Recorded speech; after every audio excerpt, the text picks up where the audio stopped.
Hey guys, welcome back to the channel, and this is how to make arrow in Photoshop.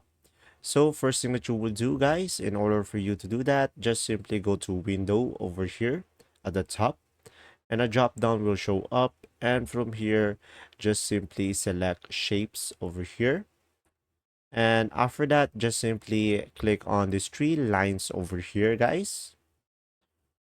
And from here, go for legacy, shapes, and more. And from here, as you can see, you will have a folder where you will have a legacy, shapes, and more. So just click on it and just simply scroll down, guys.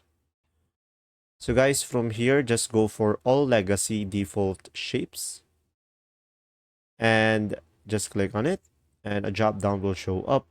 And from here, you should be able to see arrows, and just click on the arrows, and from here you should be able to have multiple options that you can select with.